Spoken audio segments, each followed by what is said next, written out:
Hello everyone.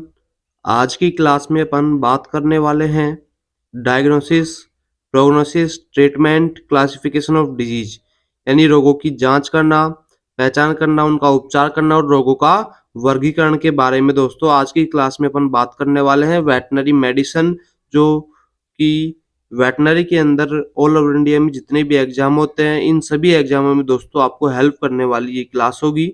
ये medicine की class number 2 है। इससे पहले की क्लास आप हमारे चैनल की प्लेलिस्ट में जाकर के आप वेटनरी मेडिसिन में जाकर के देख सकते हैं। अगर आप भी हमारे चैनल पर आज पहली बार आए हैं, चैनल को सब्सक्राइब करें, बेल आइकन को जरूर प्रेस करें ताकि आगे आने वाली वेटनरी से जुड़ी हर एक भर्तियों का नोटिफिकेशन और दोस्तों एग्जाम से संबंधित जानकारी आप तक आ सके।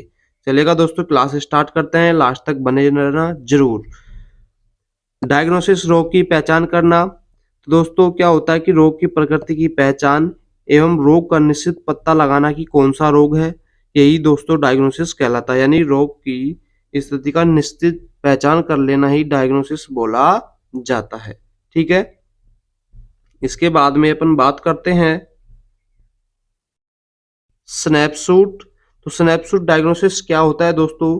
पशु को एक बार देख लेने के बाद बीमारी का पता लगा लेना ही स्नैपशॉट डायग्नोसिस बोला जाता है। यानी एक बार किसी भी बीमार पशु को देख लेने के पश्चात उसकी बीमारी का संपूर्ण पता लगा लेना ही स्नैपशॉट डायग्नोसिस बोला जाता है। ठीक है, उसके बाद में अपन बात करें डायरेक्ट डायग्नोसिस। तो डायरेक्ट डायग्नोसिस क्या होता है कि बीमारी के लक्षणों के आधार पर ही रोग का पता लगा लेना। यानी पशुपालक के द्वारा डॉक्टर को लक्षण बता देने पर ही बीमारी का पता लगा लिया जाता है, उसे डायरेक्ट डायग्नोसिस बोला जाता है। पशु को देखने की भी जरूरत नहीं होती है इसमें। ठीक है, इसके आगे अपन बात करें टेनेटिव डायग्नोसिस के बारे में। यानी पशु के इलाज का निर्धारण करने के लिए रोगी पशु की जांच प्रयोगशाला में भेजते हैं और तब तक की जांच की रिपोर्ट से पहले पशु के लक्षणों के आधार पर इलाज करते रहते हैं ताकि रोग की जटिलता नहीं बढ़े। यानी टेनेटिव प्रोग्नोसिस क्या होता है, निदान क्या होता है कि रोगी पशु का जो इलाज का निर्धारण रोगी पशु की जांच में प्रयोगशाला के लिए भेजते हैं कि भाई कौन सा रोग है, जांच करने के लिए प्रयोगशाला में लेबोरेटरी में भेज देते हैं। लेकिन तब तक इलाज करना उसके लक्षणों के आधार पर, क्योंकि रोग की जो जटिलता है वो बढ़े नहीं। इसे क्या बोलेंगे? टेनेटिव डायग्नोसिस बोला जाता है। ठीक है, इसके बाद में बात करेंगे अपन डिफरेंशियल डायग्नोसिस के बारे में। तो दोस्तों डिफरेंशियल जो डायग्नोसिस होता है कि समान लक्षणों वाली बीमारी में तुलना करके बीमारी का निर्धारण करना। जो समान लक्षणों वाली बीमारी होती है उनके अंदर तुलना करके एक दूसरे की आपस में बीमारी का निर्धारण कर लेना ही डिफरेंशियल डायग्नोसिस बोला जाता है।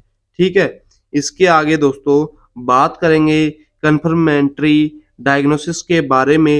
यानी प्रयोगशाला की जांच की रिपोर्ट आ जाने के पश्चात किसी बीमारी का अंतिम निर्धारण कर लेना ही दोस्तों कंफर्मेंट्री डायग्नोसिस बोला जाता है। यानी कंफर्म हो गया, प्रयोगशाला की जांच आ गई, उसके बाद में बीमारी का लास्ट अंतिम निर्धारण करना ही कंफर्मेंट्री डायग्नोसिस बोला जाता है। ठीक है, इसके बाद में बात करेंगे अपन प्रोग्नोसिस के बारे में।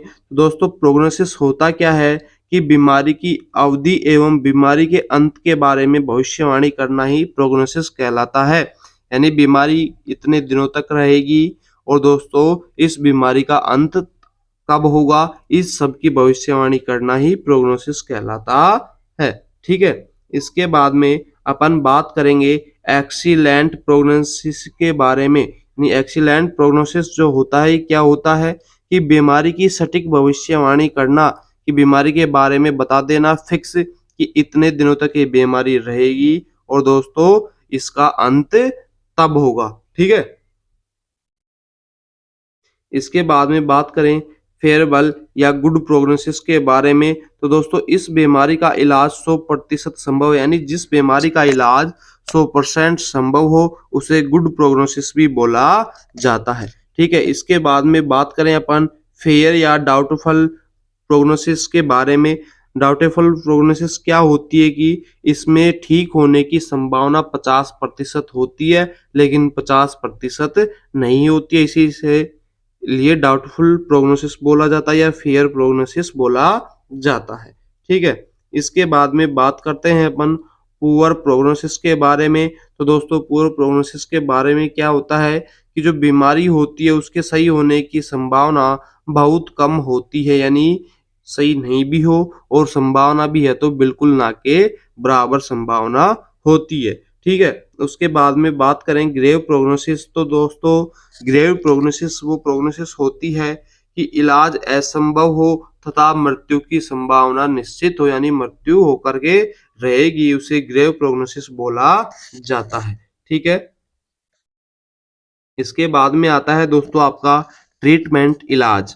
तो दोस्तों इलाज क्या होता है कि निदान के पश्चात रोगी पशु को औषधि के द्वारा उपचार करना ही ट्रीटमेंट कहलाता है। ठीक है, तो बात करते हैं ट्रीटमेंट किन किन आधार पर किया जाता है। सिम्पटोमेटिक यानी लक्षणात्मक, यानी लक्षणों के आधार पर बीमारी का इलाज करना। पशु के जो लक्षण दिखाई दे रहे हैं उन लक्षणों के आधार पर दोस्तों अगर बीमारी का इलाज कर रहे हैं तो उसे सिम्पटोमेटिक लक्षणात्मक ट्रीटमेंट बोला जाता है।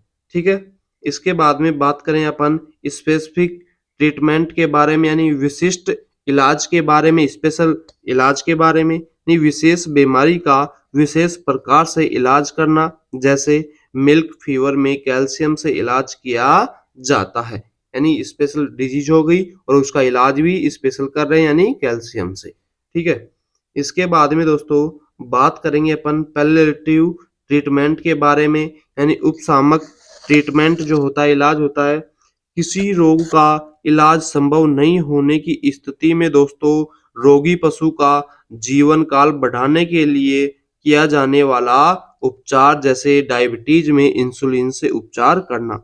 यानी कोई ऐसा रोग है दोस्तों जिसमें रोगी के ठीक होने की संभावना नहीं है, लेकिन उसके जीवन काल को बढ़ाने के लिए जो इलाज किया जाता है उसे पैलिएटिव ट्रीटमेंट बोला जाता है। जैसे कि डायबिटीज में इंसुलिन से उपचार किया जाता है। ठीक है, इसके बाद में बात करेंगे एम्पिरिकल ट्रीटमेंट के बारे में, अनुभवजन्य ट्रीटमेंट के बारे में, यानी चिकित्सक के जो लंबा अनुभव होता है, एक्सपीरियंस के आधार पर दोस्तों इलाज किया जाता है, उसे एम्पिरिकल ट्रीटमेंट बोला जाता है। ठीक है, उसके बाद में बात करें प्रोलाइटिक ट्रीटमेंट के बारे में। दोस्तों प्रोलाइटिक जो ट्रीटमेंट होता है रोग निरोधक की पशु रोग होने से पहले ही बचाव के लिए उपचार किया जाता है।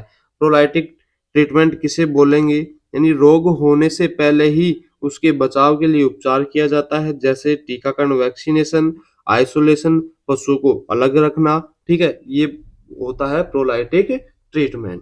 ठीक है, इसके बाद में दोस्तों अपन बात करते हैं क्लासिफिकेशन ऑफ डिजीज, रोगों का वर्गीकरण के बारे में। तो दोस्तों सबसे पहले बात करेंगे रोगों की उत्पत्ति के बारे में, बात करते हैं कि उत्पत्ति के आधार पर कितने प्रकार के रोग हो सकते हैं। तो दोस्तों पहले बात करते हैं अपन जन्मजात डिजीज के बारे में। ठीक है, तो दोस्तों जन्मजात रोग कौन से होते हैं? यह रोग पशु के जन्म के समय ही उपस्थित होते हैं, जैसे कि पशु की गुदा मार्ग का नहीं खुलना, ये जन्मजात रोग हो जाता है, यानी जन्म से ही पशु की अगर गुदा मार्ग बंद है यानी उसका नहीं खुलना। उसके बाद में बात करते हैं दोस्तों आनुवंशिकी जेनेटिक्स डिजीज, ये किसी एक पीढ़ी से दूसरी पीढ़ी में ट्रांसफर होने वाले रोग, जैसे कि हीमोफीलिया रोग। ठीक है, बात करें उपार्जित रोग के बारे में कि पशु शरीर में जन्म से लेकर के उसकी मृत्यु तक प्राप्त होने वाले रोगों को दोस्तों उपार्जित रोग बोला जाता है, जैसे एफएमडी डिजीज, आरपी डिजीज। ठीक है, आगे अपन बात करते हैं इमेरिंग डिजीज। ऐसा रोग होता है जो सामान्यतः नहीं पाए जाते हैं परंतु अचानक प्रकट होकर के फैलने लग जाते हैं, जैसे इन्फ्लुएंजा, स्वाइन फ्लू और कोरोना। ठीक है, इमेरिंग डिजीज कौन से डिजीज को बोला जाता है कि ऐसे रोग जो सामान्य तो नहीं पाए जाते हैं लेकिन अचानक प्रकट होते हैं और तुरंत फैलने लग जाते हैं, इन्फ्लुएंजा, स्वाइन फ्लू और कोरोना। इसके बाद में दोस्तों अपन बात करेंगे इनकी संक्रमणता के आधार पर, यानी संक्रमण जो होता है उसके आधार पर बात करेंगे। तो संक्रामक डिजीज ऐसे रोग जो एक पशु से दूसरे पशु में फैलते हैं संक्रामक रोग कहलाते हैं, जैसे एफएमडी, टीबी, जेडी आदि रोग। ठीक है, इसके बाद में बात करें अपन असंक्रामक रोग, ऐसे रोग होते हैं जो एक पशु या जानवर से दूसरे जानवर में नहीं फैलते हैं, असंक्रामक रोग बोले जाते हैं। जैसे कि मेटाबॉलिक डिजीज, विटामिन से होने वाले रोग, मिनरल से होने वाले रोग, ये सभी असंक्रामक रोग होते हैं। ठीक है, इसके बाद में दोस्तों बात करेंगे अपन छुआछूत रोग के बारे में। तो दोस्तों छुआछूत जो रोग होते हैं, ऐसे रोग होते हैं जो एक पशु से दूसरे पशु में शरीर के संपर्क में आने से फैलता है, जैसे एफएमडी, बर्ड फ्लू। एक दूसरा अगर पशु एक दूसरे के संपर्क में आ रहा है तो ये रोग फैलने लग जाते हैं, जिन्हें छुआछूत के रोग बोला करते हैं। ठीक है, इसके बाद में दोस्तों अपन बात करेंगे संक्रमण की अवधि के आधार पर कितने प्रकार के रोग होते हैं। संक्रमण की अवधि के आधार पर, यानी उतने कितने दिनों तक कौन सा रोग रहता है उसकी स्थिति के आधार पर। तो बात करें सबसे पहले पैरास्यूट डिजीज जो होती है, संक्रमण की अवधि 0 से 48 घंटे या 1 से 2 दिन की होती है, जैसे एंथ्रेक्स डिजीज के अंदर।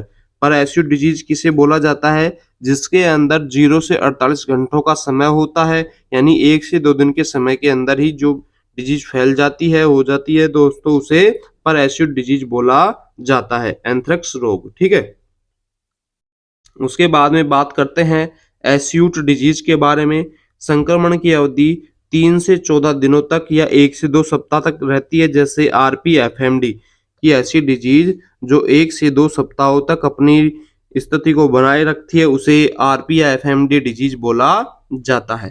ठीक है, इसके बाद में बात करें सब एक्यूट डिजीज के बारे में। तो दोस्तों संक्रमण की अवधि इसमें 15 से 30 दिनों तक या 2 से 4 सप्ताह तक रहती है, जैसे मैस्टाइटिस जो पशु की ऐन के अंदर हो जाती है। ठीक है, उसके बाद में दोस्तों बात करेंगे क्रोनिक डिजीज के बारे में।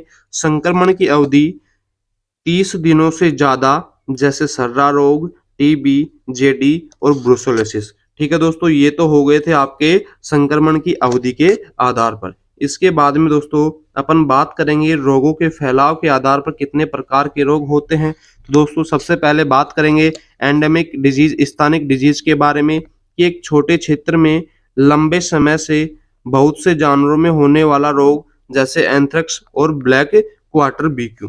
यानी स्थानिक डिजीज किसे बोलेंगे, एक छोटा क्षेत्र, स्मॉल क्षेत्र है दोस्तों, एरिया है, उसमें लंबे समय से बहुत से जानवरों में होने वाले डिजीज जो होती हैं, जैसे एंथ्रेक्स डिजीज हो गई, बीक्यू डिजीज हो गई।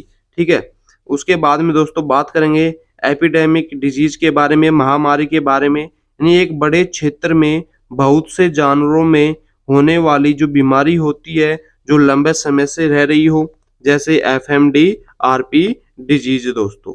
ठीक है, इसके बाद में बात करेंगे पैंडेमिक डिजीज या पेंजोटिक डिजीज, यानी सर्वव्यापी महामारी, जो ऐसी बीमारी जो दोस्तों पूरे विश्व में एक साथ एक ही समय में होने वाले रोग, जैसे कि corona, bird flu, swine flu और दोस्तों इन्फ्लुएंजा के बारे में। ये तो हो गई सर्वव्यापी महामारी। ठीक है, उसके बाद में दोस्तों बात करें स्पोरडिक विकिरण डिजीज के बारे में। तो दोस्तों स्पोरडिक डिजीज वे डिजीज होती हैं कि जो पशुओं के समूह या झुंड में 1 या 2 पशुओं में पाई जाती है, यानी समूह का, यानी पशुओं का एक झुंड है, उसके अंदर दोस्तों 1 या 2 पशुओं में जो बीमारी पाई जाती है उसे स्पोरमेडिक डिजीज बोला जाता है, जैसे कि टिटनस डिजीज। ठीक है दोस्तों, इस प्रकार से अपन ने दोस्तों रोगों का प्रोग्नोसिस पढ़ लिया, डायग्नोसिस पढ़ ली, उनका ट्रीटमेंट पढ़ लिया, कितने प्रकार का होता है, और दोस्तों उनकी यानी क्लासिफिकेशन ऑफ डिजीज, रोगों का वर्गीकरण भी पढ़ लिया।